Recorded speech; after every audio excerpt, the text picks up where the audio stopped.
ত্রিপুরা রাজ্য মৎস্যজীবী ইউনিয়নের উদ্যোগে অনুষ্ঠিত হল রাজ্য ভিত্তিক সম্মেলন। মৎস্যজীবীদের জীবন জীবিকা অধিকার রক্ষায় এই সম্মেলন বিশেষ তাৎপর্যপূর্ণ। রাজ্যের মৎস্যজীবী সমবায় সমিতির হাতে জলাশয় নিয়মিত নির্বাচন ও অডিট নিশ্চিত করার দাবি উঠে আসে। পাশাপাশি আর্থিক সহায়তা, মৎস্য উৎপাদন বৃদ্ধি এবং মৎস্যজীবীদের সামাজিক সুরক্ষার বিষয়ে গুরুত্ব দেওয়া হয়। মৎস্যজীবীদের ন্যায্য অধিকার আদায় এবং তাদের জীবনযাত্রার মনোন্নয়ন ছিল সম্মেলনের অন্যতম মূল লক্ষ্য। দীর্ঘদিন ধরে মৎস্যজীবীরা যে বিভিন্ন সমস্যার মুখোমুখি হচ্ছেন সেগুলো আলোচনায় উঠে আসে। জলাশয়ের সঠিক ব্যবহার ও মৎস্য উৎপাদন বৃদ্ধির মাধ্যমে কর্মসংস্থানের সুযোগ বাড়ানোর উপর জোর দেওয়া হয়।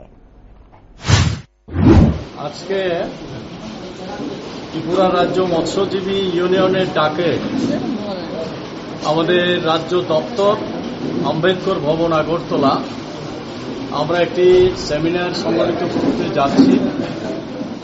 তার মূল দাবি হচ্ছে মৎস্যজীবী সমবায়ের হাতে জলাশয় নিয়মিত নির্বাচন করা, অডিট করা, আর্থিকভাবে মৎস্যজীবী সমবায় সমিতিকে সাহায্য করা, চাল, জলাশয়, ম্যানেজারিয়াল সাবসিডি এবং মাছ উৎপাদনের জন্য যে সামগ্রিকভাবে সহযোগিতা সেগুলি করার জন্য আমরা এই দাবি করছি। মৎস্যজীবী ইউনিয়ন দীর্ঘদিন ধরে মৎস্যজীবীদের জন্য এই আন্দোলন করে আসছে। বিশেষ করে যখন দেশ ভাগের পর এই দেশে তৎকালীন পাকিস্তান থেকে এই রাজ্যে, এই দেশে, ভারতবর্ষে উদ্বাস্তুরা আছে, তার মধ্যে একটা বড় অংশ মৎস্যজীবী, যারা মাছের সঙ্গে জীবিকা, জলের সঙ্গে জীবিকা ছিল।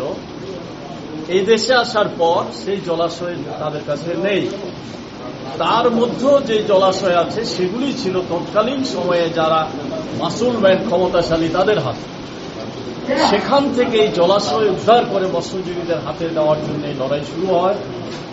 বামফ্রন্ট সরকার প্রথম প্রতিষ্ঠিত হওয়ার পর এই দাবি মেনে নিয়ে এই রাজ্যে 142টার মতো সমবায় সমিতি, মৎস্যজীবী সমবায় সমিতি গঠন করে, তাদের হাতে জলাশয় তুলে দিয়ে আর্থিক সাহায্য করে, ম্যানেজার নিয়োগ করে, ম্যানেজারের বেতন সমস্তভাবে, জাল, নৌকা, সামগ্রিকভাবে সমস্ত সহযোগিতা করে জলাশয়, সরকারি, আধা সরকারি জলাশয় তুলে দেয় এবং মাছ উৎপাদনে একটা ব্যাপক পরিকল্পনা